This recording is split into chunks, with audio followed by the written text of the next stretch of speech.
En nombre de la región, permítanme darles la bienvenida, agradecerles su asistencia a este Foro de la Región, que se celebra hoy aquí en el Auditorio Marcos Valcárcel de la Diputación de Orense y en directo en la retransmisión que hacemos en streaming a través de la página web, laregion.es.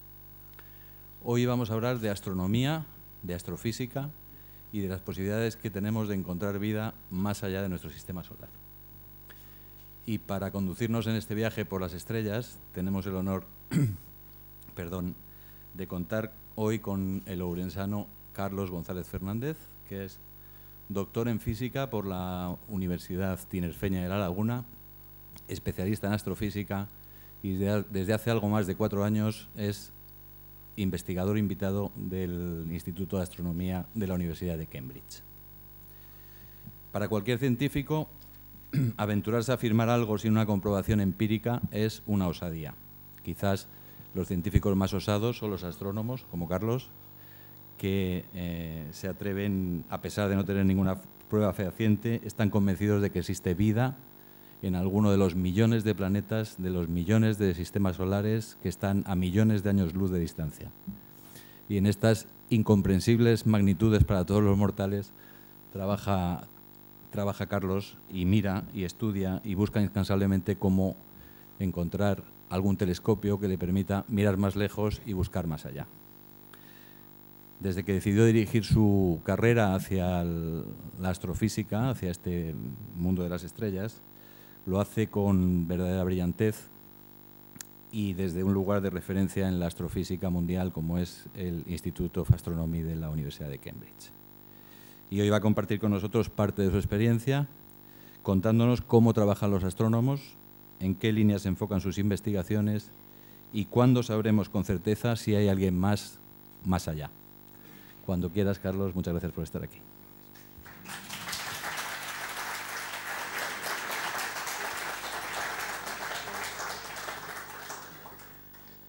Hola, ¿se me oye? Bueno, muchas gracias a todos por venir, muchas gracias Manuel por invitarme y bueno, pues vamos a empezar. Esta es la... Pues como Manuel ya nos ha un poco introducido en el tema, la idea inicial de la charla era hablar de si hay vida más allá del sistema solar o más allá de la Tierra y cómo vamos a poder encontrarla, o como a mí me gusta más decirlo, si hay planetas con vida y cómo encontrarlos. Pero bueno, entonces la primera cuestión es, bueno, todos sabemos que hoy en día, si yo les pregunto a ustedes o se pregunta a alguien de aquí qué es un planeta, pues casi todo el mundo va a decir lo mismo. O bien tal vez nos diga que es el pionero grupo del rock alternativo español o no, el famoso premio de literatura en castellano, pero probablemente la grandísima mayoría pues vaya a decir que un planeta es algo así. Pues, ¿no? La Tierra, Marte, Venus. Entonces quizá la definición sea un poco parecida a la de la Real Academia, que dice que un planeta es un cuerpo sólido que gira alrededor de una estrella y que es visible, que no tiene luz propia, es visible por la luz que refleja, y en particular los planetas son los que están alrededor del Sol. O tal vez la definición un poco más técnica de la Unión Internacional de Astronomía, que dice que el planeta es un cuerpo celeste que gira alrededor de una estrella, tiene suficiente masa como para tener gravedad y que ha limpiado su órbita. Entonces, pero estas definiciones son razonablemente modernas. Esto es una cosa que ahora todo el mundo da por hecho lo que es un planeta, que la Tierra es un planeta y que Marte es un planeta y que todos los planetas giran alrededor del Sol, pero no siempre es así, no siempre ha sido así, ¿no? Entonces, lo que sí se sabe desde hace mucho, desde los inicios de la historia, es que los planetas algo raro sí que son. Si uno se dedica a ver los planetas en el cielo y se da cuenta de que mientras que las estrellas están razonablemente quietas, ¿no? se mueven pues, del principio de la noche al final de la noche, como el Sol, va dando vueltas, los planetas, además de ese movimiento que tienen, también se mueven con respecto al fondo de estrellas, ¿no? Si uno sale todas las noches al mismo sitio y le hace una foto al cielo, terminará viendo que, por ejemplo es Marte, los planetas se van moviendo respecto al fondo de las estrellas y además hacen estas cosas raras, ¿no? Se van para atrás, se van hacia adelante. De hecho, su nombre planeta viene del griego y significa vagabundo, ¿no? Algo que se está moviendo. porque eso, los griegos se dieron cuenta de que se movían con respecto al resto de las estrellas.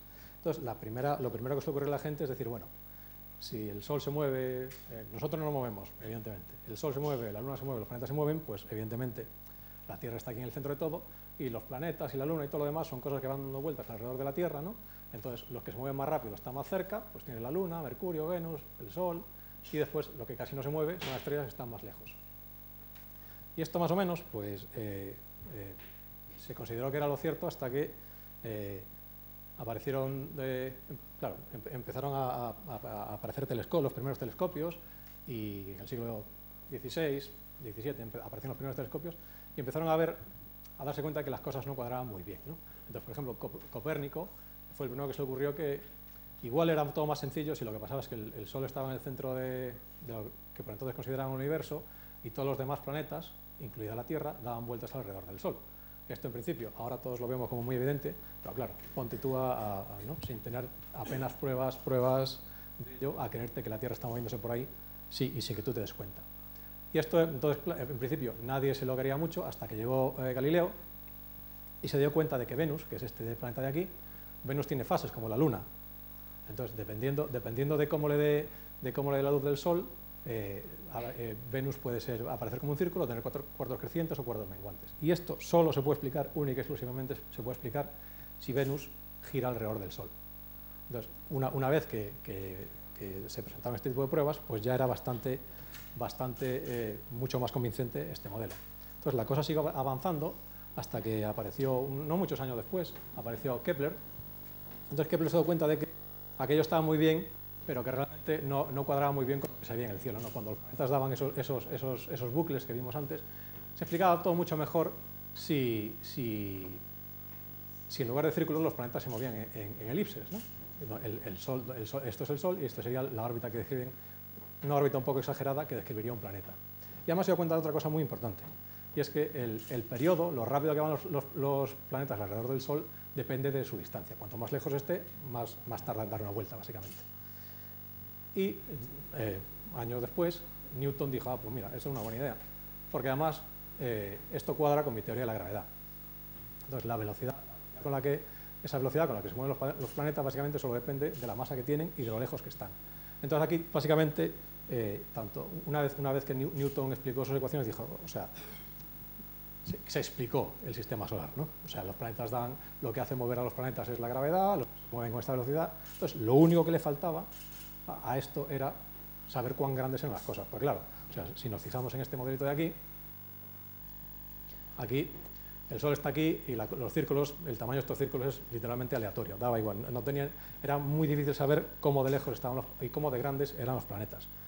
Entonces, toda esta gente, tanto Newton como Kepler, lo que dicen es, bueno, el periodo depende de la distancia y cosas así, pero alguien por primera vez tenía que ser capaz de medir una de estas distancias, y una vez que tienes una distancia a cualquiera de los planetas, ya sabiendo que uno es más rápido que el otro o que uno es más pesado que el otro, puedes calcular las distancias y los tamaños de todo. Pero esto es una cosa muy difícil hasta que llegó un señor que se llamaba Edmund Halley, famoso por el cometa Halley. Entonces Halley lo que se dedicó durante casi toda su vida era calcular las órbitas de cosas, entre ellas el cometa, perdón. De ahí la fama suya es él predijo que el cometa Halley iba a volver a aparecer dentro de X años, acertó, todo el mundo se sorprendió por esto, ¿no? Entonces, otra de las cosas que predijo Halley es el tránsito de Venus. Halley predijo que, esto lo hizo en 1742, que 20 o 30 años después, 20 años después, en el 61, se va a producir un tránsito de Venus. Esto es que Venus pasa por delante del Sol, Venus se pone entre el Sol y la Tierra, entonces lo ves pasar. Entonces dijo, bueno, si esto va a pasar, y si mandamos un montón de astrónomos con telescopios a un montón de sitios del planeta y todos observan a la vez este tránsito, a lo mejor podemos medir la distancia a Venus. Esto es una cosa complicada, así que dijo, les voy a hacer un dibujillo. Lo que pasa es que tú tienes dos señores, uno que está, o señoras, cada uno a un lado de la Tierra, y los dos ven pasar Venus por delante del Sol, pero como están en sitios diferentes, lo ven pasar por diferentes zonas del Sol. Entonces, si uno es capaz de medir este ángulo de aquí, haciendo un poco de trigonometría, es capaz de medir esta distancia. Y con eso, solo sabiendo esta distancia, es posible calcular los tamaños y las distancias a todos los demás planetas. Por supuesto, a la sociedad científica del momento les pareció una idea maravillosa, principalmente a la Academia Francesa y a la Royal Society inglesa, y decidieron efectivamente mandar un montón de gente, invertir un montón de recursos y mandar un montón de gente a muchos sitios del planeta. Finlandia, Rusia, a Canadá, a Florida, a Tahití, a Santa Elena, Sudáfrica. Además que una cosa que curiosa de todo esto es que esto era en el siglo XVIII, que no es, o sea, irse a Tahití en el siglo XVIII no es como ahora que te coges un Ryanair, te metes ahí un par de horas, te quejas de que los asientos no se echan para atrás y que los bocadillos son muy caros, pero no, esto es el siglo XVIII, esto era una aventura impresionante. De hecho, quizá el más desafortunado de todos ellos era un señor francés, se llamaba Guillaume Le Gentil. Entonces a este le tocó, quizá con muy buena suerte, tenerse que ir a India. Entonces esto en esta época, en Francia e Inglaterra estaban en guerra, India era una provincia inglesa, este señor era francés. Entonces, claro, para llegar a la India primero tienes que dar toda la vuelta por debajo de África. Entonces se perdieron el camino, como era habitual. Después no los dejaron entrar en la India, entonces se perdió el tránsito. Claro, entonces, para él una vergüenza espantosa volverse a Francia sin ningún dato, con lo cual decidió, estos tránsitos de Venus ocurren, tarda mucho en ocurrir, pero cuando ocurren suelen ser 2 seguidos. Entonces él sabía que 8 años después se iba a producir otro tránsito, con lo cual decidió quedarse en India durante 8 años para observarlo por segunda vez, que no le pasase nada, el tío se quedó allí, mientras estaban, preparando su observatorio y tal. Total, que él llega a 1769, que era cuando iba a aparecer el Venus de nuevo, en verano, un sol de la leche, llega el día del tránsito y amanece nublado. Entonces, 20 minutos después de que acabase el tránsito, otro cielo azul impresionante, no le sentó muy bien, entonces se volvió un poco, no le sentó muy bien, entonces perdió un poco los nervios, cogió la malaria, estuvo un año enfermo, consiguió volver a Francia, se volvió a perder, no se sabe muy bien, apareció en Cádiz, 11 años después de haber salido de Francia, llegó a Francia, cuando llegó a Francia lo habían declarado muerto, su mujer se había vuelto a casar, le habían dado su trabajo a otro, sus herederos habían dilapidado su fortuna y en este momento Le Gentil decide dejar la astronomía. Hasta entonces lo había llevado bien, pero dijo ya esto ya quizás sea un poco de más. Pero bueno, gracias a las hazañas de gente así y a la dedicación de gente así, pues lo que consiguió fue poner todo en escala. Por primera vez tener una medida de las escalas de las cosas, ¿no? Entonces la foto, digamos, que ahora nos es familiar a todos, del tamaño de los planetas, ¿no? La Tierra pues tienes Mercurio, Venus, la Tierra y Marte, que más o menos son del mismo tamaño, después tienes estos planetas gigantes y otros planetas enanos por aquí. Surge por primera vez, pues eso, a finales del siglo XVIII. Y así, pues más o menos las cosas estuvieron relativamente tranquilas hasta que, bueno, pues eso, Urano se descubre, Neptuno se descubre, no, Urano se descubre en el siglo XVIII, Neptuno en el siglo XIX, Plutón en el siglo XX, pero bueno, más o menos la cosa es relativamente estable por unos cientos de años hasta que llegamos a la época moderna. Llegamos hasta hace unos años en los que cada mes vemos el periódico un artículo de, bueno, ¿descubierto planetas a dónde? ¿Descubierto planetas de cuánto? Entonces, ¿cuántos planetas hay? Bueno, pues es una buena pregunta. Después de haber descubierto todos los planetas que hay en el sistema solar, la siguiente frontera es intentar descubrir planetas fuera del sistema solar, que es bastante más complicado. Entonces, los primeros en hacerlo fueron dos suizos, Didier Queloz y Michel Mayor, y lo descubrieron desde un observatorio en la Provenza, en la Alta Provenza, aquí. Esto fue en el 95. Entonces, estaban observando una estrella en la constelación de Pegaso, Pegaso 51, simplemente porque es la estrella, en orden de brillo es la número 51 de Pegaso. Y ¿cómo lo descubrieron? Bueno, lo descubrieron con una técnica ligeramente compleja, pero simple de explicar. Todos sabemos que cuando uno coge un prisma y pasa un rayo de sol por el prisma, pues uno ve los colores del arco iris, ¿no? El prisma difracta la luz y vemos todos los colores que componen ese haz de luz blanca, ¿no? Pero realmente la cosa es un poco... Este prisma, digamos, no abre mucho el haz. Si uno tuviese un prisma gigantesco que abriese muchísimo el haz, se daría cuenta de que ese arco iris no es continuo. Ese arco iris tiene bandas negras en donde apenas hay luz. Estas bandas negras son lo que se conocen como líneas espectrales. Esto es el espectro del Sol, simplemente es un arco iris con muchos colores, con un detalle en color muy fino. Entonces, todas estas líneas se corresponden con un átomo. Los átomos absorben la luz, el Sol, digamos, es un poco como si fuese una bombilla envuelta en gas.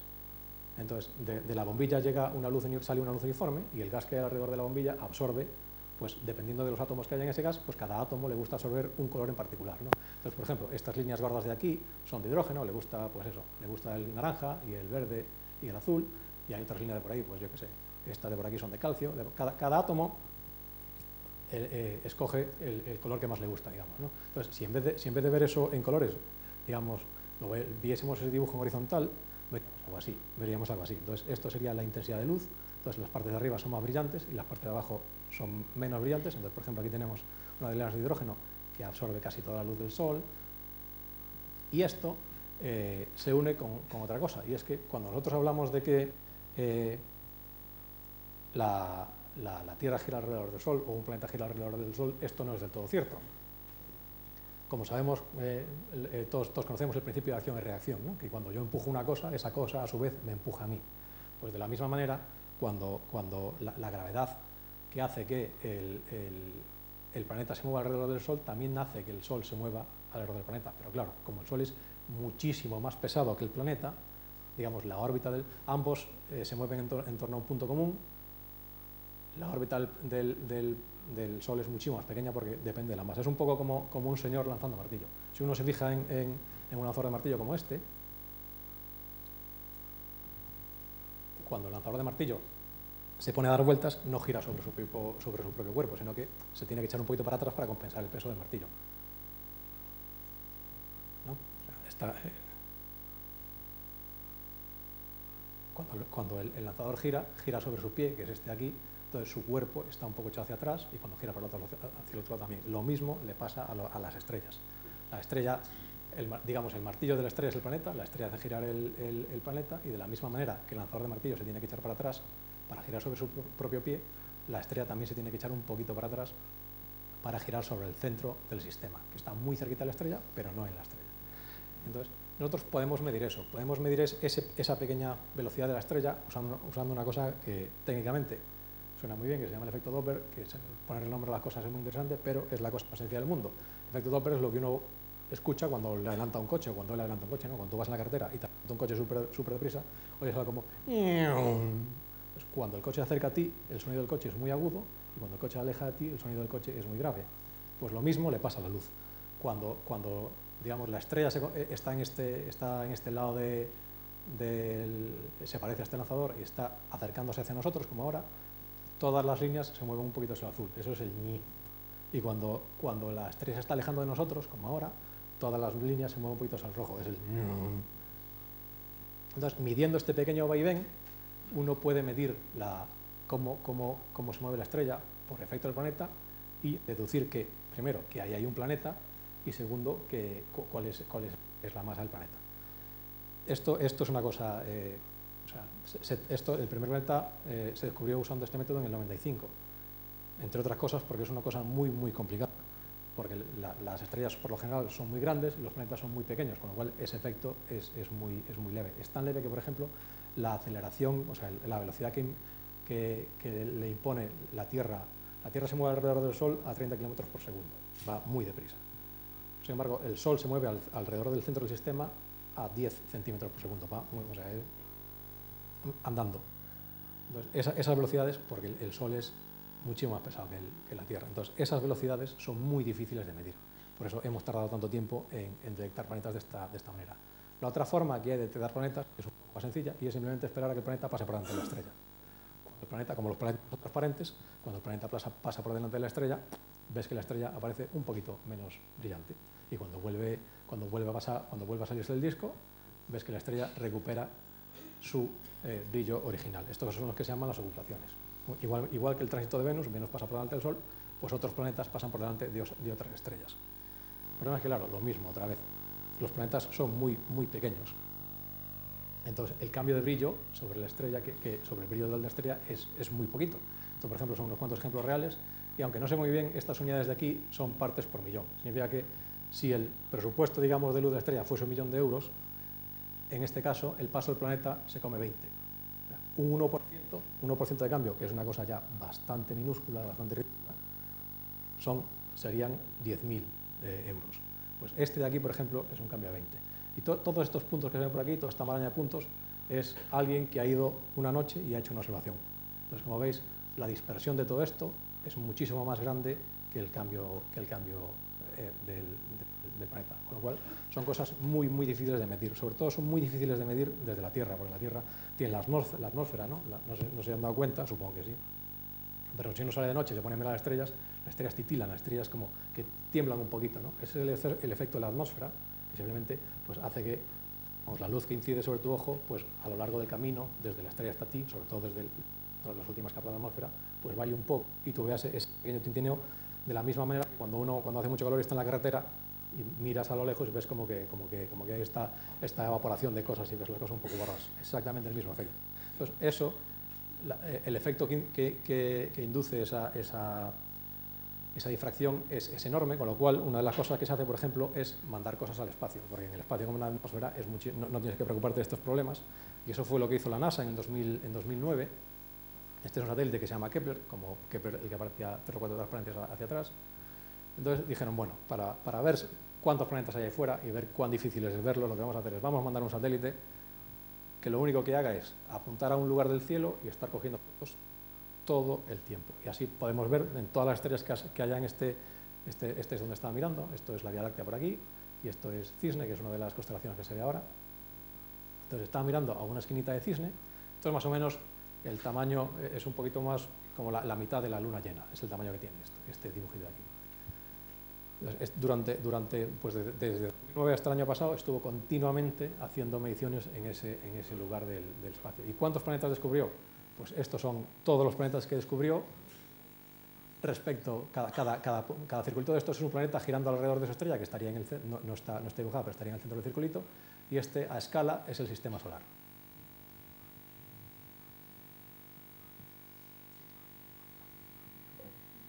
Y esto o sea, se mueven, digamos, aquí van pasando los días, esto es lo que tarda en cada respectiva estrella, pues lo que tardaría un año para ese planeta, ¿no? Que es lo que tarda en dar una vuelta alrededor de su Sol.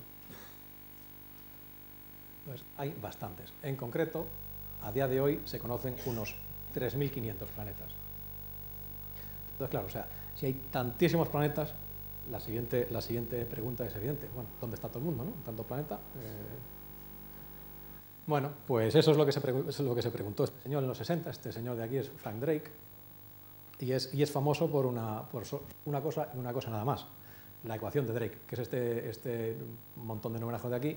Básicamente la ecuación de Drake se trata de calcular este n, que es simplemente el número de supuestas civilizaciones que se podrían poner en contacto, que podríamos llegar a detectar, ¿no?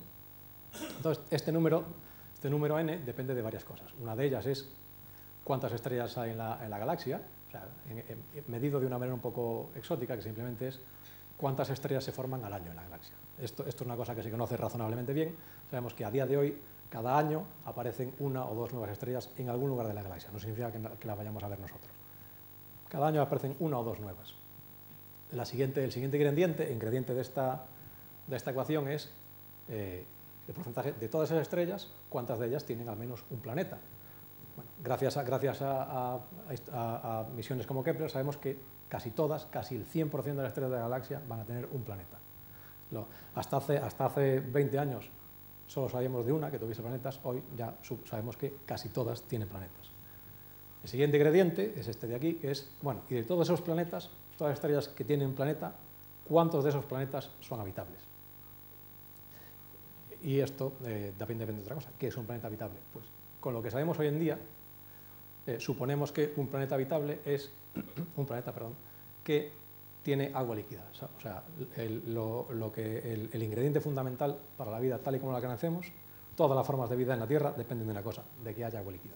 Sin agua líquida no hay vida, con lo cual ese es lo que le requerimos a un planeta para que sea habitable.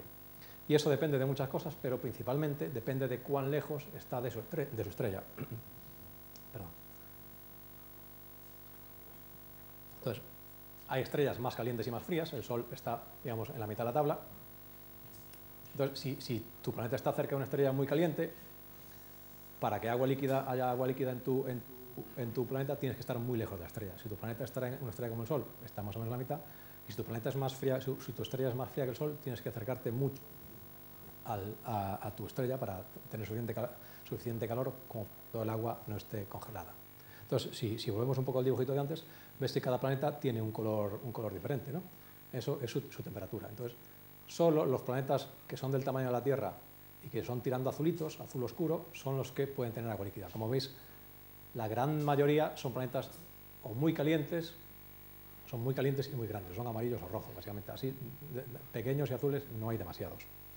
Entonces, esto en principio era un problema hasta el año pasado, literalmente, en el que, como supongo que todos ustedes recordarán, se descubrió apareció en todos los periódicos, hablando del sistema TRAPPIST-1, que es un planeta que tiene, o sea, era un sistema de 7 planetas, que es lo que todos los periódicos se hicieron eco de que ya tenía 7 planetas, pero la cosa importante de todo esto no es que tuviese 7 planetas, que es bien, es una cosa bien. Lo importante es que este sistema estaba girando alrededor de una estrella muy pequeña. Entonces, este es TRAPPIST, este es el sistema solar. Entonces, todos los planetas, la estrella y todos los planetas de TRAPPIST caben dentro de la órbita de Mercurio. O sea, es un sistema muy pequeño.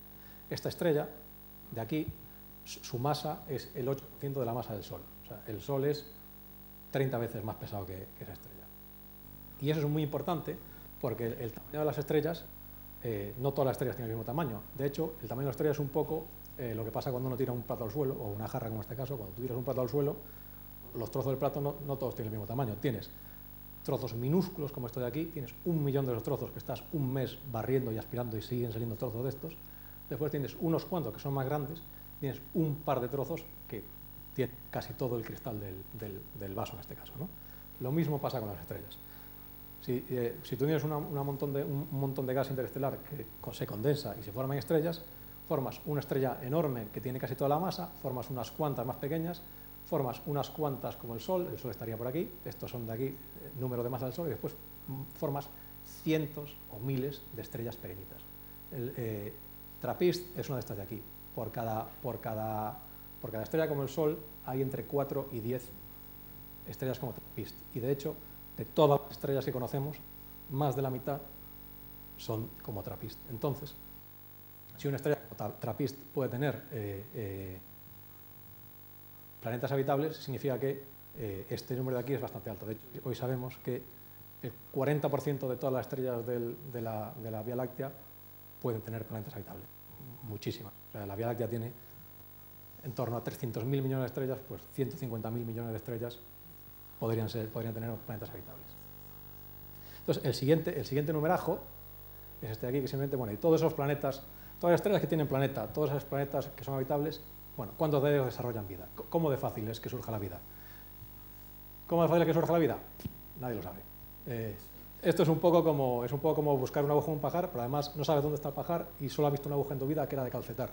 Con lo cual, nosotros solo sabemos de un sitio en el que surgió la vida, en la Tierra, y solo sabemos de un tipo de vida, que son pues, la vida que hay en la Tierra. Entonces, no tenemos ni idea de hacer cuentas con un solo ejemplo es muy difícil, ¿no? Entonces, por eso estamos invirtiendo mucho dinero y mucho tiempo en intentar encontrar vida en otros planetas del sistema solar. Por ejemplo, si resulta que descubres vida en Marte, pues si en un sistema solar tienes 2 sitios en los que la vida ha nacido de forma independiente, es bastante probable, la vida es fácil que aparezca vida. Si tú tienes las condiciones, vas a tener vida. Sin embargo, si en el sistema solar no encuentras ningún otro sitio en el que haya vida, salvo en la Tierra, quizá, sabiendo, por ejemplo, que Marte en algún momento de su pasado tuvo agua líquida, Europa, que es esta foto de aquí, Europa es una de las lunas de Júpiter, entonces Europa sabemos que el exterior de Europa es de hielo, es un casquete de hielo enorme, pero ese casquete de hielo tiene grietas y estos continentes se mueven, con lo cual se supone que la única manera que tú tienes de que esas placas se rompan y se muevan unas respecto a otras es que por debajo haya un montón de agua líquida, como pasa en la Tierra. En la Tierra tenemos placas que se mueven porque debajo ahí está el manto, que es de lava y permite que los continentes se muevan por encima, ¿no? Pues esto es exactamente lo mismo. Entonces, si resulta que en Marte no hay nada y que en Europa no hay nada, parece ser que la vida es bastante más, que aparezca la vida es bastante más difícil que si si en Marte encuentran algo y en Europa encuentran algo. Si en el sistema solar hay 3 sitios en los que hay vida, parece que sea bastante probable que en otros sitios también la haya, ¿no? Otra avenida de investigación sobre esto es encontrar en la Tierra formas de vida que no se parezcan en nada a nosotros. lo que se conocen como los extremófilos, ¿no? Que son formas de vida que viven en sitios, pues en sitios en aguas en las que hay un montón de acidez, en sitios donde aguas como esto, por ejemplo, esto es en Yellowstone, en la que la temperatura del agua es altísima, por encima de los 100 grados, hay bacterias que viven aquí, hay bacterias que sobreviven en sitios donde haya habido basura nuclear, ese tipo de cosas. Si encontramos formas de vida que pueden sobrevivir en condiciones que antes no se nos habrían ocurrido, eso te abre el abanico de sitios en los que tú puedes encontrar vida. En particular, sobre todo, si descubrimos eso, si descubrimos sitios en nuestro sistema solar en los que en Marte o en Júpiter ha habido vida, eso lo pone muy favorable para sistemas como TRAPPIST, en los que hay un montón de planetas que están muy cerquitas los unos de otros y están todos en la zona habitable. Por eso sería un sistema bastante parecido al nuestro. Entonces, si aquí lo hay, es bastante probable que en sitios similares lo vuelva a ver. Pero bueno, sí, entonces, básicamente, todos estos números de aquí lo que te dicen es la probabilidad de que haya vida. Punto. Pero bueno, si hay vida, ¿cómo demonios la vamos a encontrar? ¿Cómo tú puedes saber que un planeta que está en el quinto infierno hay vida o no? Pues a día de hoy solo conocemos una manera, y es usando la misma técnica de la que habíamos hablado antes, cogiendo simplemente un espectro, ¿no? Ver cómo es la luz que viene de esa estrella, entonces esperar a que uno de los planetas pase por delante de la estrella. Esto es un eclipse de Sol, pero visto desde la Luna. Estas fueron las imágenes que tomó el Apolo 12. Entonces, cuando la Tierra pasa por delante del Sol, esto es la atmósfera de la Tierra que atrapa la luz del Sol y la difracta un poco. Entonces, la luz del Sol, cuando pasa a través de la atmósfera de la Tierra, todo lo que hay en la atmósfera de la Tierra produce sus líneas de absorción. El agua, el oxígeno, el nitrógeno, todos los gases de efecto invernadero, todos dejan su huella en la luz que pasa a través de la atmósfera. Entonces, cuando esto pase en cualquier otra estrella que tenga un planeta, cuando el planeta también pase por delante, pasará exactamente lo mismo. Pues la atmósfera de ese planeta, los átomos, los elementos que hay en la atmósfera de ese planeta, también dejarán su marquita en la luz que nos llega de la estrella. Lo que pasa es que, como podemos ver aquí, de la fracción del Sol, la fracción de la luz del Sol que pasa por el planeta es minúscula. Con lo cual, para poder observar esto necesitamos telescopios muy, muy grandes. Tan grandes como este de aquí, ¿no? Esto es el ELT, que muy imaginativamente se ha llamado el telescopio muy grande, Extremely Large Telescope. Es un proyecto europeo que tiene un espejo de el áreas de 40 metros. Son todos los espejos de un montón de telescopios construidos y futuros a escala. Esto es un campo de tenis, esto es un campo de baloncesto. Este espejo de aquí es del tamaño, pues, un campo de baloncesto y un poquito más. Esto es enorme. Por ejemplo, el telescopio más grande del mundo a día de hoy es este de aquí, el Gran Telescopio de Canarias. La diagonal de este espejo son 10 metros. Ese espejo ya es bastante grande. Este soy yo, este es el espejo y esto básicamente está a escala. Entonces, cada uno de estos segmentitos es una cosa así de grande. Con lo cual, imagina, el tamaño de esto es salvaje. La otra opción es no hacer telescopios tan grandes, bastante grandes, pero lanzarlos al espacio. Entonces, la NASA ahora está finalizando de construir este satélite que se llama el James Webb Telescope, que es este espejito de aquí, que como ven ustedes no tiene un espejo particularmente grande, pero que está en el espacio. Con lo cual, en el espacio, como no hay atmósfera y no tienes que siempre de noche, no hay atmósfera y cosas así, es mucho más fácil observar este tipo de cosas que requieren un detalle muy fino desde el espacio. Todos estos, en general, todos estos observatorios, tanto el LT como el James Webb, empezarán a funcionar, digamos, la entrega de llave está prevista para el 2020, pero tendrán sus retrasos y probablemente sea más cerca de 2030 que 2020, no, 2025, una cosa así. Entonces, a partir de esos años, empezaremos a poder ver si alguna de estas estrellas con un montón de planetas habitables que hemos descubierto tiene alguna traza de vida o no. Por ejemplo, podemos ver si hay oxígeno en sus atmósferas. En principio, el oxígeno, como todo lo vemos, ¿no? El oxígeno, pues, si tú dejas un trozo de hierro al aire, se oxida, porque el oxígeno es muy reactivo. Entonces, el oxígeno, si tú lo dejas solo, tiende a combinarse con lo que haya. Entonces, si tú ves una atmósfera en la que hay un montón de oxígeno, tiene que haber algo que esté produciendo ese oxígeno continuamente. En nuestro planeta, por ejemplo, son las plantas los que producen este oxígeno. Entonces, cosas así. Si ves un montón de gases como metano, por ejemplo, pues CO2, son gases que de manera no se producen muy fácilmente, pero un montón de procesos biológicos que nosotros conocemos producen.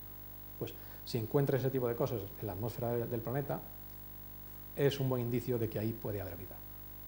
Pero bueno, a Frank todo esto no le daba igual. A él lo que le interesaba era saber realmente cuántas civilizaciones inteligentes podemos detectar. Entonces, ahí vienen los tres últimos términos de la ecuación, que simplemente es, bueno, de todos esos planetas, todas las estrellas que tienen planeta es habitable, desarrolla vida, ¿cuántas de ellas desarrollan vida inteligente? Por supuesto, no tenemos absolutamente. Si ya es difícil calcular cuántas pueden tener vida, cuántas pueden tener vida inteligente, ya, olvídate, bueno. Y además, todos esos, ¿cuántos pueden desarrollar el sistema de comunicación para que nosotros le detectemos su señal, ¿no? La Tierra está emitiendo señales de radio todo el santo rato al espacio.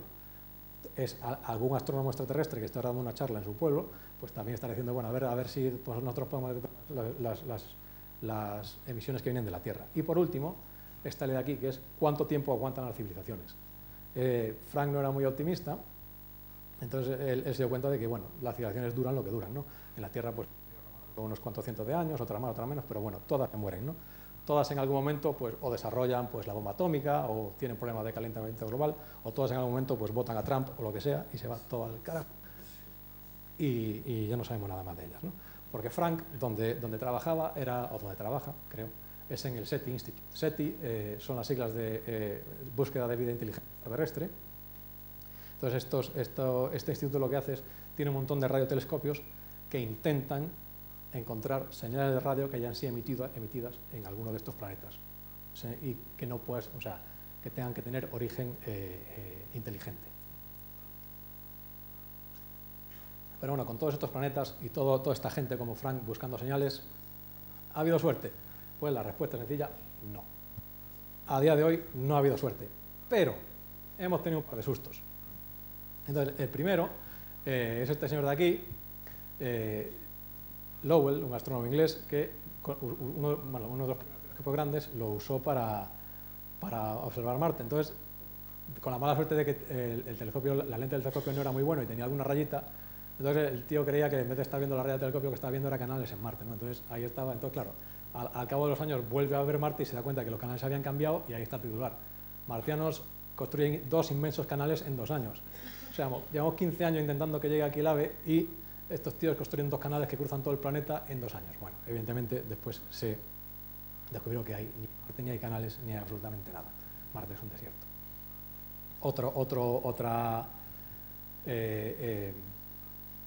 Otro sustito, se lo llevaron en Cambridge hace ya casi 40 años. Esta es Jocelyn Bell. Jocelyn Bell estaba haciendo la tesis en Cambridge con un radiotelescopio que, aunque no lo parezca, son estas alambradas que hay aquí detrás. Básicamente, un radiotelescopio es como una antena de radio, muy grande.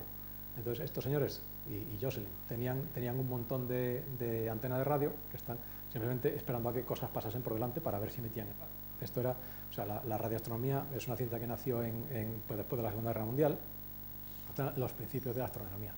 Entonces, Jocelyn se dio cuenta de que había una estrella que pasaba por delante de su telescopio y le dejaba unas señales que al principio ya creía que era ruido y después se puso a analizarlas y se dio cuenta que era un pulso que le llegaba cada segundo. Cada segundo, pip, pip, le llegaba un.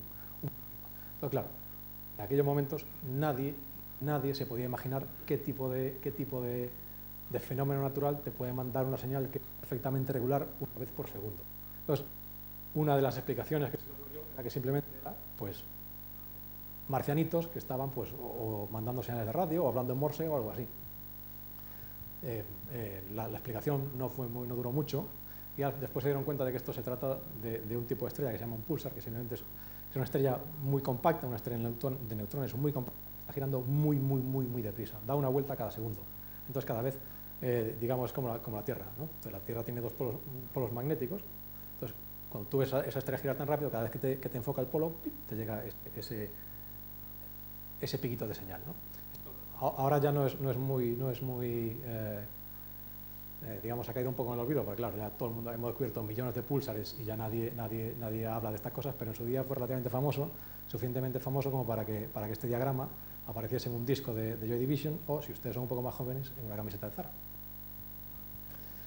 Después, en los 70 tuvimos otro pequeño sustito, en el 77, SETI, esos investigadores que se dedican a buscar vida inteligente, tenían otro radiotelescopio que se llamaba La Gran Oreja, Big Ear, y una noche de 1967, el señor que estaba allí trabajando en el telescopio, por aquel entonces no había ni imagen digital, la señal del telescopio se iba imprimiendo en un papelito que iba saliendo del telescopio, y se dio cuenta de que había un pico enorme de señal en un sitio en el que en principio no debería haber nada, y apuntó este guau aquí en el papel, y esto es lo que se dio a conocer con la señal guau, y que aquí he visto en papel, no parece muy impresionante, pero si uno dibuja estos símbolos, es algo así, ¿no?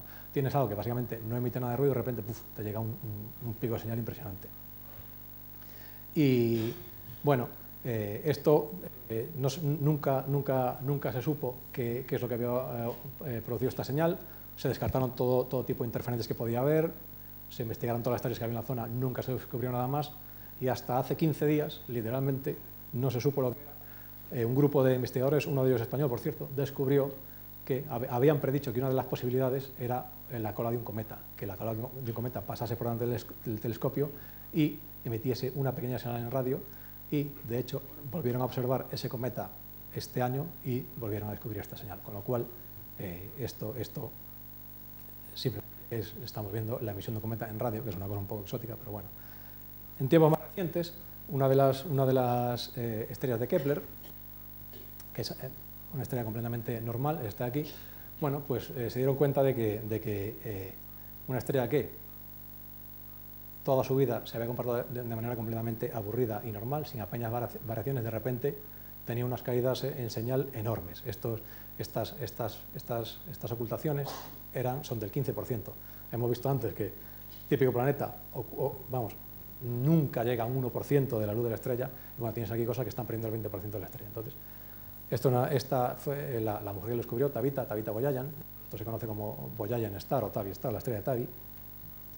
Entonces, no se sabe muy bien qué es lo que está pasando, y cuando no se sabe muy bien qué es lo que está pasando, siempre hay alguien que tiene una idea brillante, y en este caso el que tuvo la idea brillante es Jason Wright, otro sonoro que dijo, buah, eso ya sé lo que está pasando, estos son alienígenas, esto lo que estás viendo es una civilización avanzada que está construyendo, pues, o tiene un montón de satélites, o está colocando placas solares por delante del Sol, de su estrella, para aprovecharse de la radiación. Entonces, claro, cuando te cae una cosa de esas por delante, ¡pum!, no ves nada, ¿no?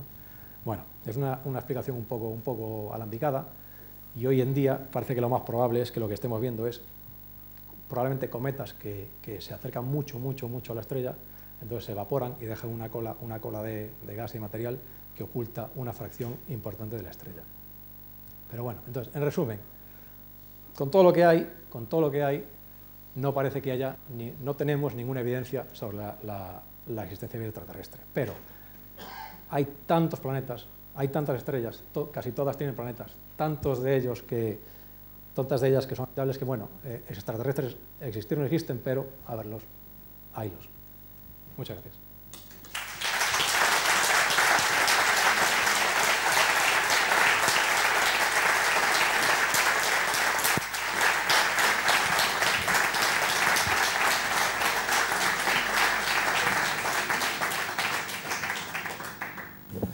Bueno, muchísimas...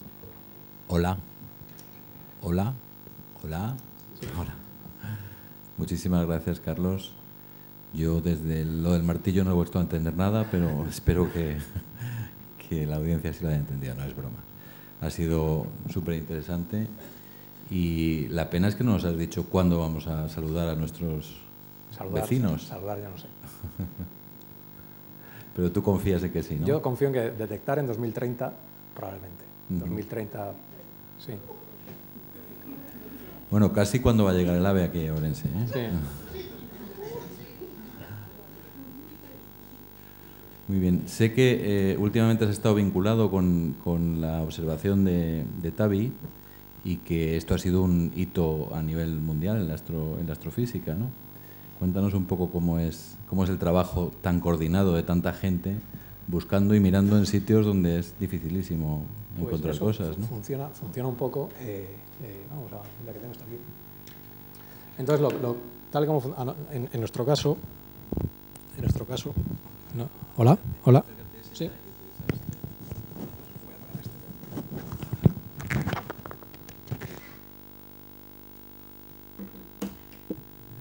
Hola.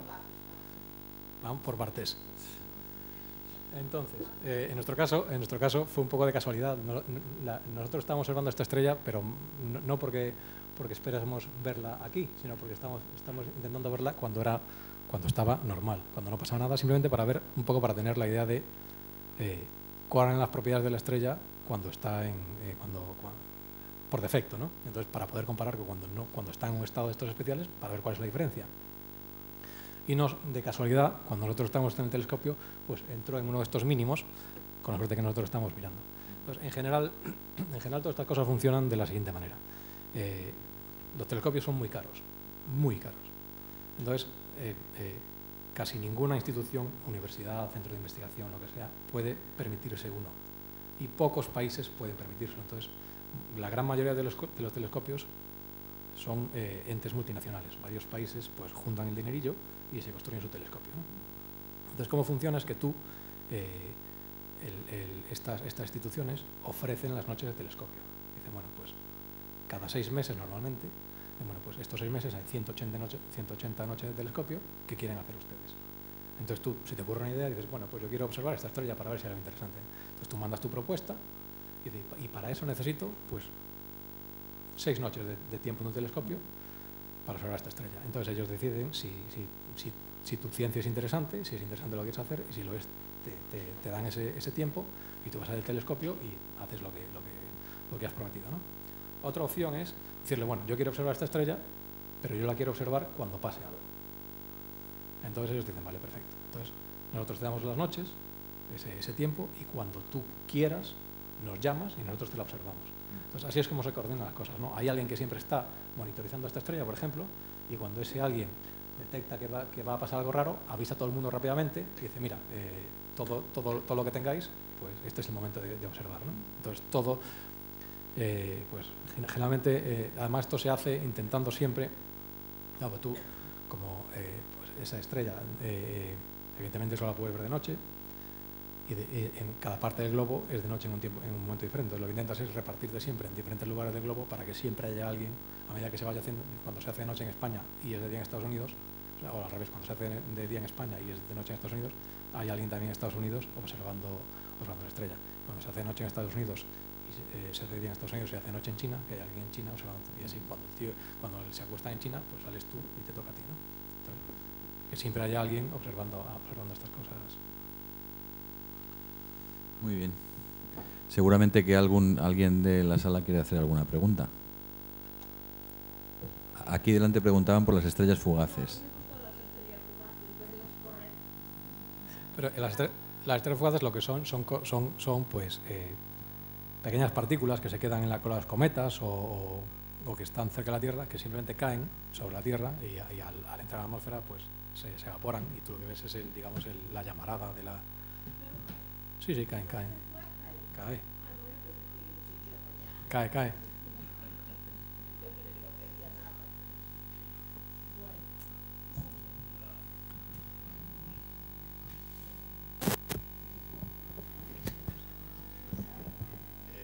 La fecha de 2030 que acaba de mencionar ahora, ¿cuál es ese criterio y a qué obedece esa fecha? Pues esa fecha simplemente obedece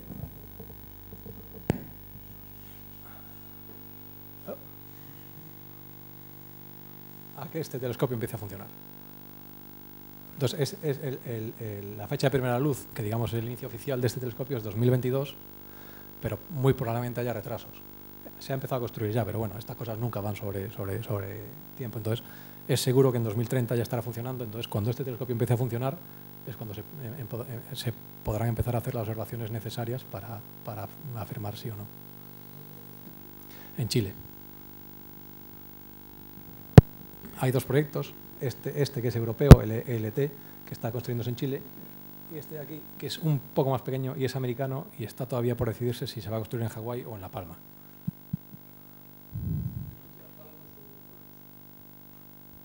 Sí, hoy en el mundo, digamos, los observatorios más grandes son en Chile, en Atacama. Lo que se busca simplemente es, un sitio que sea muy, muy, muy seco y lo más alto posible.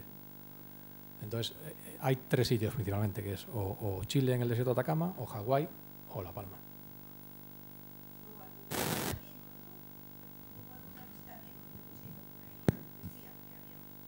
Sí, avistamientos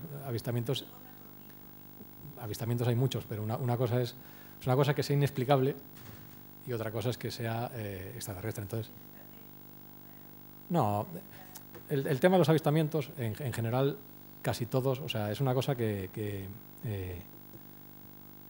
ahora que tenemos móviles, que todo el mundo tiene una cámara de vídeo en el bolsillo, el número de los avistamientos ha caído de manera brutal. O sea, hay más fotos de gatos, hay más vídeos de gatos tocando el piano que de avistamientos ovnis. En parte por esto, porque primero sabemos más cosas. Entonces, todo lo que en los 50, en los 60 y en los 70 había un mogollón de avistamientos y ahora sabemos mucho más cosas. Sabemos, por ejemplo, que muchos de ellos estos eran tiempos de Guerra Fría, eran aviones espía volando a todas horas por encima de todas partes, cosas así. Entonces, todas esas cosas cada vez se han ido, o sea, todas esas cosas que se consideraban explicables cada vez se han ido explicando más.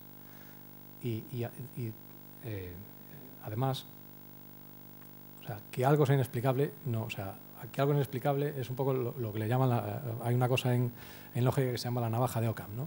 Que cuando tienes una cosa para la que tienes varias explicaciones, por lo general la más sencilla siempre es la que es verdadera.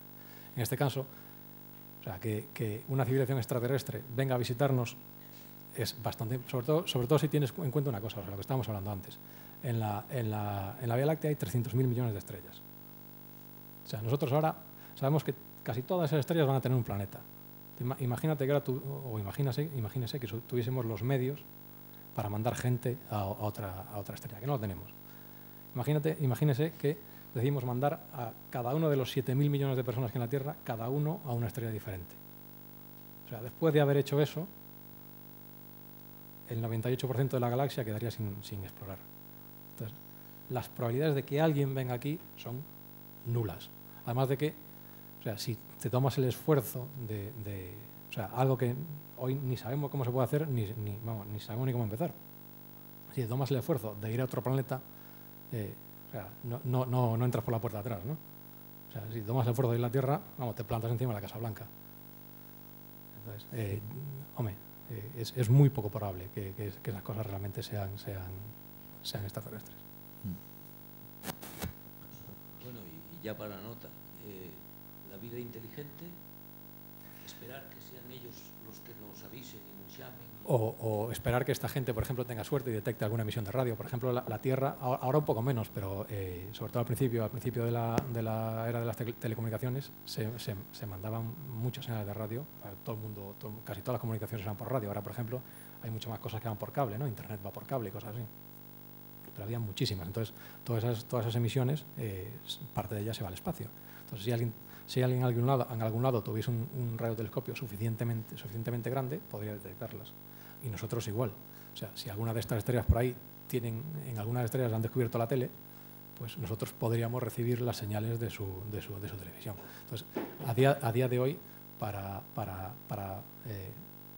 afirmar a ciencia cierta de que alguna de estas estrellas hay vida inteligente, esa es la mejor opción. Hay otras un poco más exóticas, pero esa es la mejor, casi la única.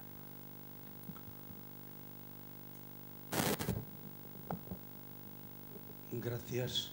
En primer lugar, enhorabuena y muchas gracias por la conferencia que hemos escuchado, que nos ha ilustrado mucho.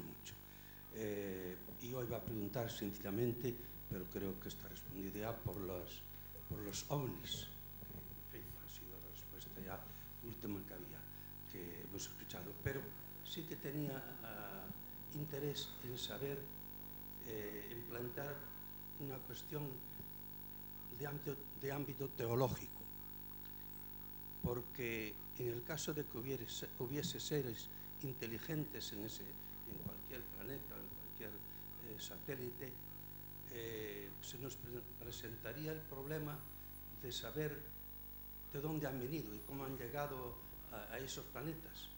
Y si ha sido por una cuestión de evolución o si ha sido por otra cuestión, por un traslado de un planeta a otro, etcétera.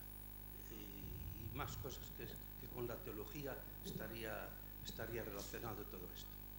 Bueno, eso ya, doctores tiene la Iglesia, eso está ya un poco fuera de mi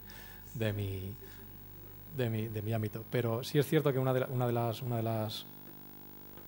respecto a lo del traslado y si aparece vida en otros planetas, lo del traslado, eso sí, una de las posibilidades es lo que a día de hoy ya no es muy, en su día tuvo cierta credibilidad o ya no tanto, lo que se llamaba la panspermia, ¿no? Entonces, ¿cuál es la probabilidad de que, o sea, existe la probabilidad de que la vida en la Tierra no sea originada en la Tierra, sino que, por ejemplo, si hubiese habido vida en Marte y en la Tierra ambas tuviesen un origen común? Entonces, una de las posibilidades que se creía perdón, era que los cometas están formados principalmente de agua. Entonces, hoy en día se sabe, por ejemplo, que parte del agua que hay en la Tierra fue depositada por cometas. Entonces, hay gente que tenía la teoría de que en ese agua de los cometas podría haber, la semilla de la vida podría haber llegado en un cometa. Y de la misma manera que llegó a la Tierra, podría haber llegado a Marte o a otro planeta. Hoy en día parece que ya no es una cosa tan hay pruebas que demuestran que eso es muy complicado. Pero sí que es posible que, por ejemplo, se haya producido de manera accidental. Entonces, por ejemplo, cuando la NASA manda cosas a Marte o la Agencia Espacial Europea manda cosas a Marte, intentan que vayan lo más limpias posibles. Pero siempre hay, o sea, siempre hay una posibilidad de que alguna de esas, el Mars Rover, alguno de estos, haya llevado alguna bacteria a Marte. Y a día de hoy, o sea, imagínate que dentro de 10 años o 20 mandan una misión tripulada, encuentran bacterias. Ahora, la pregunta es, bueno, ¿estaban ahí esas bacterias o han llegado esas bacterias en alguno de el puñado de robots que hemos lanzado a Marte con anterioridad? Porque, por ejemplo, sabe que la Estación Espacial Internacional, por fuera, está llena de porquería. Está llena de moho y de cosas así que se ha contaminado con eso, ¿no? A pesar de que se intenta, siempre son salas limpias y ambientes muy estériles, pero bueno, algo siempre se cuela. Entonces, siempre hay la posibilidad de esa contaminación accidental. Recogemos el guante en el Foro de la Región e intentaremos buscar a alguien que nos hable teológicamente del tema. Rocío, allá atrás. Ah, perdón. El Sol, como al ser una estrella, tiene fecha de caducidad. ¿Qué estimáis qué fecha de caducidad tiene? Y en ese caso, ¿significaría el fin de la Tierra tal como la conocemos? No nos digas 2030, por favor. No. Ahora, el Sol más o menos está teniendo la crisis de la mediana edad. Entonces, creo que la estimación está en torno a 5.000 millones de años más. O sea que no hay mucha prisa todavía. Entonces, pues, hombre, es posible que efectivamente cuando lleguen esos 5.000 millones de años, lo que va a pasar es que el Sol se va a expandir un poco y se terminará tragando la Tierra. Entonces, la posibilidad de sobrevivir son cero. Pero esperemos que dentro de 5.000 millones de años, si alguien llega a aquel entonces, si sobrevivimos a los próximos cientos de años, que parece que también va a ser un desafío,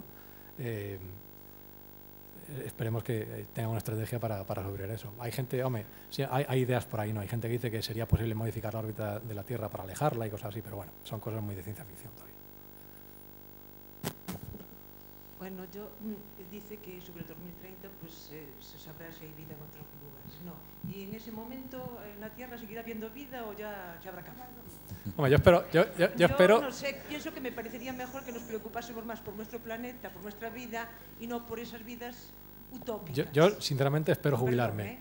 Pero sí, o sea, hoy en día tenemos problemas serios sobre los que hay que preocuparse. Pero bueno, esto no es o esto o lo otro, se puede hacer todo, no pasa nada. Y de hecho, esto que parece ¿sabes? Preocuparse por cuántos ángeles hay en la punta de una aguja, son cosas que tienen su aplicación, ¿no? O sea, hacer estas cosas es muy difícil y requiere avances tecnológicos muy importantes. Avances tecnológicos que terminan en cualquier sitio. O sea, si usted coge un móvil, las cámaras de los móviles se desarrollaron para poner en un telescopio en su día, por ejemplo. La wifi esta que todos usamos para ver fotos de gatos y lo que sea, la wifi,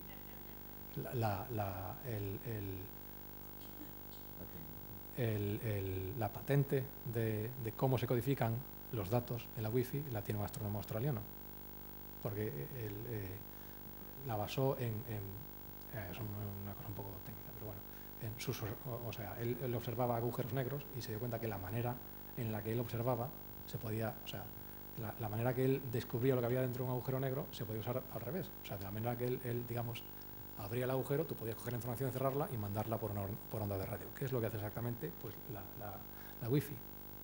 El GPS de un móvil, por ejemplo, que ahora todo el mundo lo usa sin pensar, ¿no? Te sales a la calle y te dice, usted está en la calle del Paseo.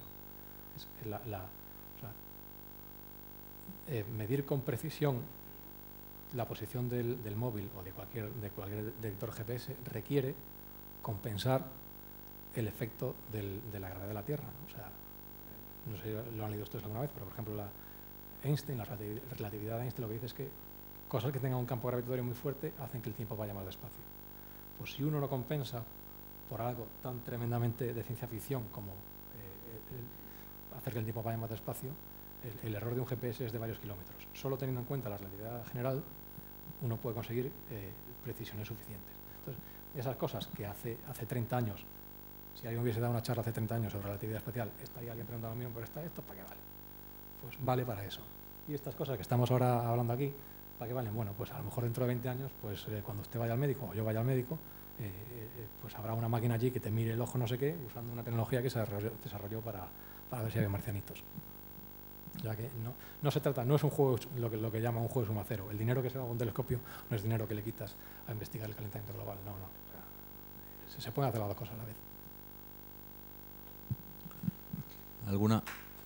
¿Alguna pregunta más aquí? Perdón. Hola, buenas tardes. Carlos, mi nombre es Marta y como tú soy originaria de Noguera de Ramuín, con lo cual me enorgullece especialmente que estés esta tarde aquí ilustrándome. Enhorabuena por tu participación. Gracias. Y quisiera realizarte 3 preguntas, si puede ser. Sí. La primera es, bueno, como docente, investigador en la Universidad de Cambridge, ¿cómo es tu experiencia día a día? Que, bueno, pues para mí es todo un universo y una posibilidad muy importante que tú estás aquí y nos la puedes transmitir. En segundo lugar, el trato personal con el Dr. Hawking, si has tenido la ocasión, pues también me gustaría, si puedes, comentarnos. Y en tercer lugar, y termino, igual no es de tu área de conocimiento, no sé muy bien, pero y fuera del ámbito teológico, lo mío es más científico. De alguna manera se puede medir, estimar, analizar las variables espacio-tiempo. No sé si me explico. ¿Sí? Bueno, muchísimas gracias. Gracias. Por partes. Entonces, pues mi experiencia en Cambridge. Yo estoy muy contento. Todos sabemos que hoy en día el tema de la emigración y todo eso, bueno, somos gallegos, ¿no? Lo que voy a explicar. Pero yo muy contento. Yo estoy muy contento. Y lo vemos mucho en los periódicos un poco cuando la gente, con razón, por otro lado, cuando la gente habla de la fuga de cerebros y todo eso, que es una pena, pero realmente es una pena, no es una pena para mí, que yo estoy de maravilla allí, es una pena para el país. Porque formarme a mí y formar a mucha otra gente cuesta un montón de dinero. Entonces mi jefe, que es muy buena gente, pero no ha invertido, Inglaterra no ha invertido un duro en mi formación y ahora son los que están aprovechando. Entonces esa es la pena real de la fuga de cerebros, es esa, no es la pena de que nos tengamos aquí. Hombre, es una pena, siempre, estar lejos pues siempre es un poco de pena, pero claro, yo estoy, o sea, Cambridge es de las 5 mejores universidades del mundo, ¿no? Tampoco vamos a poner, no sé si es la primera o la cuarta, ¿no? Pero es una de las mejores universidades del mundo. Entonces, claro, la diferencia de recursos y la diferencia de la gente con la que tratas y cosas así es enorme con respecto, sin hacer pequeñas con las universidades españolas, pues es otra liga, ¿no? Entonces yo personalmente estoy muy contento, o otra gente probablemente pues tenga experiencias diferentes, pero respecto a Hawking, pues hombre, Hawking pues tiene el problema de su enfermedad, que no es muy fácil interaccionar con él, y además tiene la cosa de que él digamos, es una figura mediática. Entonces, su trabajo básicamente es salir en la tele y dar charlas y cosas así, ¿no? Entonces mi interacción con él es casi nula. Yo lo he visto 2 veces, desde que a una charla a la que vino y a una reunión que estuvo allí. Y bueno, pues él habla y hace sus preguntas y tal, pero bueno, es una cosa es casi más anecdótico que nada. Y después, la tercera pregunta, voy a ver. La tercera pregunta, respecto al espacio-tiempo, sí, podemos medirlo. De hecho, o sea, la relatividad general predice muchas cosas. La principal es que eso, lo que comentábamos antes, que el campo gravitatorio modifica un poco el paso del tiempo, lo que podemos medir con cualquier GPS, y además que otra de las cosas que hace es también modifica un haz de luz, ¿no? Entonces, si tú tienes una cosa muy pesada, los rayos de luz no pasan de manera recta, sino que los curva también. Entonces, por ejemplo, eso es la primera comprobación experimental de la relatividad general fue durante un eclipse de sol, ¿no? Entonces, aunque de día no vemos las estrellas porque hay demasiada luz, pero si tú tapas el sol, verías las estrellas que hay detrás. Entonces, lo que hicieron para comprobar la relatividad general fue hacer una foto antes de un eclipse, la noche anterior, hacer una foto de por dónde iba a pasar el sol. Entonces, cuando el sol estaba pasando y se produce el eclipse, es como si fuera noche. Entonces, tú puedes medir las estrellas con el sol delante. Entonces, lo que fueron capaces de medir es la gravedad del sol. Lo que hace es curvar la luz que viene de las estrellas. Entonces, tú ves ese puñito de estrellas que estaba alrededor del sol en ese momento, ves que se han encogido un poco y aparecen estar más cerca del sol que cuando no estaba el sol delante. Entonces, por ejemplo, esa fue una de las maneras que, pues eso, la curvatura del espacio-tiempo y eso se puede medir. Hoy hay maneras mucho más elaboradas, pero bueno, sí, se puede medir y vamos, hay gente que se hace para muchas otras cosas, vamos. Sí, buenas tardes. Enhorabuena por su conferencia. Gracias. A mí personalmente me podría estar escuchándole horas seguidas porque apasiona el tema. No voy a hacer una pregunta relacionada con los supuestos planetas habitables a distancias siderales medidas en años luz, y pueden ser cientos o miles de años luz. Mi pregunta tiene más que ver con algo mucho más cercano y próximo, en el tiempo y en la distancia. ¿Tenemos que dar por sentado científicamente que Armstrong pisa la Luna en el 69 o hemos de pensar o seguir sospechando esa teoría según la cual en unos estudios cinematográficos americanos se replica toda esa teoría para, de alguna manera, tenernos ocupados? Muchas gracias. Gracias. Pues sí, vamos, o sea, de hecho, hoy en día tenemos telescopios suficientemente grandes como para ver la huella de Armstrong es demasiado pequeña, pero por ejemplo, en uno de los Apolos, no sé cuál de ellos, probablemente el último, llevaron un rover, que es un cochecito, y lo dejaron abandonado en la Luna, eso se puede ver. Después también, por ejemplo, otro de los experimentos que hicieron fue dejar un espejito. Entonces la idea de ese espejito era enfocar un láser desde la Tierra hacia el espejo y ver el tiempo que tardaba en volver para medir de manera muy precisa la distancia a la Luna. Eso es algo que se puede hacer. De hecho, no es algo que pueda hacer yo o usted con unos prismáticos, pero es algo que se puede hacer de manera relativamente sencilla y se hace, vamos, es una estilo práctica de universidad. O sea, cuando es complicado porque la Luna tiene que pasar por encima y cosas así, pero es posible hacerlo. Pues el enfocar un láser ahí y ver el espejito. Entonces sí, es un hecho innegable, vamos. Sí. La bandera es un poco pequeña. Tienen que ser cosas de varios metros de grande. Tenemos tiempo para un par de preguntas más. Pues lo que se hace es, o sea... Por si acaso no se oye atrás, la señora pregunta por la lluvia de estrellas de San Lorenzo. Eso lo que es lo que hablábamos antes. Las estrellas fugaces son pequeñas partículas que caen sobre la Tierra. Entonces, las lluvias de San Lorenzo y todas estas lluvias que hay, las Perseidas, las Leónidas, todas estas, hay 3 o 4 durante todo el año. Lo que pasa es que justo en ese momento la Tierra cruza la órbita de algún cometa. Entonces, como los cometas van dejando porquería básicamente por su camino, cuando la Tierra cruza esos restos, hay un montón de estrellas fugaces porque hay un montón de partículas que estaban ahí y por eso, y siempre es la misma época del año porque, claro, como la Tierra da una vuelta cada año, pues el 14 de agosto, el 13 de agosto, cuando sea, pasa siempre por el mismo sitio, con lo cual atraviesa siempre esa nubecilla de partículas. En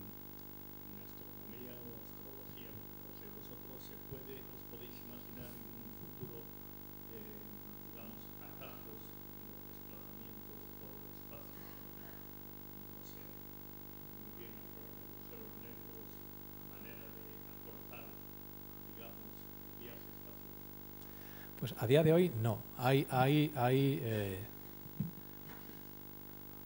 elucubraciones de cómo, pero nada, perdón, o sea, no hay nada suficientemente sólido como para ni siquiera pensar en algún experimento que se pueda hacer. Entonces, hay gente que tiene ideas, pero nada todavía factible. Y a lo mejor dentro de... Pero bueno, esto es investigación continua, entonces quién sabe, a lo mejor dentro de 10 años sí, pero a día de hoy no.